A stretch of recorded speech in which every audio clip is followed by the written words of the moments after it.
ඔබ දන්නවද මේ මනුස්ස ලෝකේ මිනිස්සු අතරින් වැඩිපුරම ලස්සනම ඇඳුම් තිබ්බ රජුරෝ තමයි ඒ වගේ රජ කෙනෙක් ආයේ මහා භද්‍ර කල්පේම පහළ වෙන්නේ නන්දි රාජ කියලා.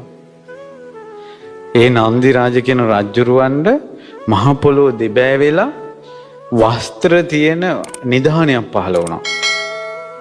ඒක අඩු වෙන්නේ නැහැ කවදාවත්. එතුමාට ඒක පහළ වුණේ කලින් පසේ බුදුරජාණන් වහන්සේ නමක් වස්වසලා අවසානයේ වස් ඉවර වෙලා චාරිකාවේ වඩින්න ලැහැත් වෙලා සිවුර මහන්න රෙදි කෑල්ල එකතු කරලා සිවුර මහන්නට එක කෑල්ලක් මදි. එක තරුණෙක් තමන්ගේ කරේ තිබ්බ උතුරු සලුව අරන් ස්වාමීනි ඔය ඉතුරු කෑල්ල මේකෙන් මහ ගන්න කියලා රෙදි කෑල්ල දුන්නා. ඊ පිම්බලයට එතුමා රාජ සම්පත්තිය ලැබලා මේ ලෝකෙම වස්ත්‍ර වලින් අධිකම රජුරු බවට පත් වුණා. නන්දි රාජ. ඒ නන්දි රාජ තමයි ගෞතම බුද්ධ ශාසනයේ පිප්පලි කුමාරයා වෙලා ඉපදුනේ. කවුද පිප්පලි කුමාරයා කියලා කියන්නේ? මහා කස්සප මහරහතන් වහන්සේ.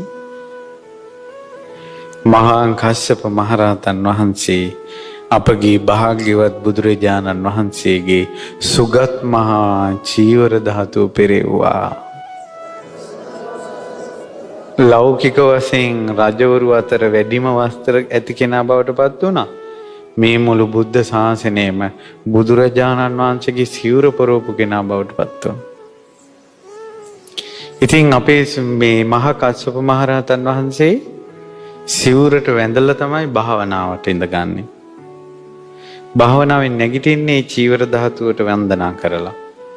පිණ්ඩපාත යන්නේ චීවර ධාතුවට වන්දනා කරලා උරහිසේ පොරවගෙන.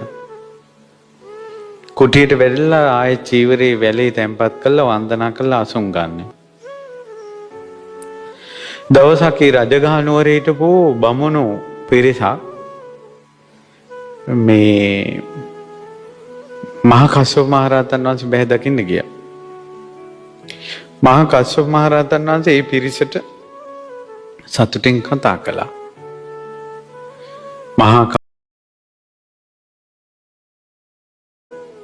මහා තේජස්වී අනිතක මහා බ්‍රාහ්මණ පවුලක උත්තමය. ඉතින් අර බමුණු තවත් අර බමුණන්ගේ ඉතින් එකේ අදහස ඒවටත් එක පැහැදුණා. ඉතින් කුටියට එන්න කියලා කතා කළා. අර බමුණු අතරින් ගිය එක බමුණෙක් කුටියට ගියේ නැහැ. එයාට කුටියට ගියොත් එයන් අපහසුවක් තියෙනවා. මොකක්ද අපහසුව?